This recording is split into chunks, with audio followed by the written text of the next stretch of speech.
Warren Lee Hill is a 52-year-old guy who's set to be executed next week in the state of Georgia.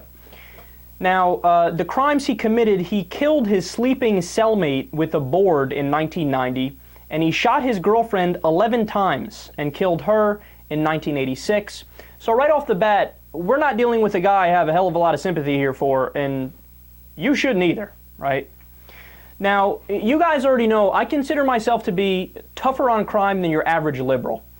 So just based off of that information, assuming, of course, we proved that he did it beyond, well beyond a reasonable doubt, so on and so forth, I wouldn't mind that punishment. I wouldn't lose sleep over it. Now, of course, there's a million caveats to that, and I don't think that the states should have the ability to do the death penalty, because so often they've convicted the wrong people, and if you put the wrong person to death, that's murder, right? And you can't have a systemic murder. That's crazy, right? Now, the federal government being allowed to execute, I think that's a slightly different question, but I don't want to dive into that now. And of course, if I was emperor for a day, I would severely limit usage of the death penalty. I'm not sure I'd get rid of it completely.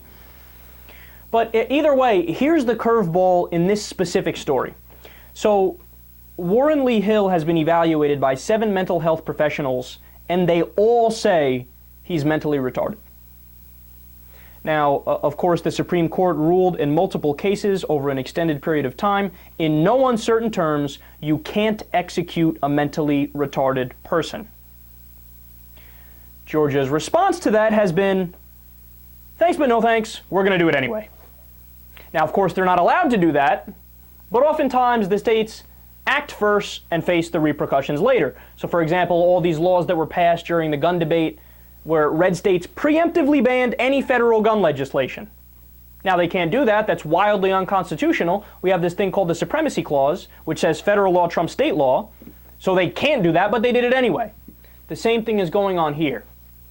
Now, the only question is, will the federal government step in and mandate a stay of execution? Hopefully they do.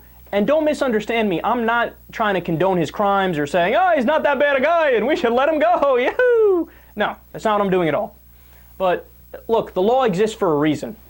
And you could have a disagreement with the law in one way or another, but if that's the case, you work to change it through the legislative branch, or you try to get a constitutional amendment, or however you go about doing it. There's many ways to do it, right? Just like we're actively working to change a lot of laws, and we talk about that on this show. But when this is the law, you kind of have to abide by it, Georgia.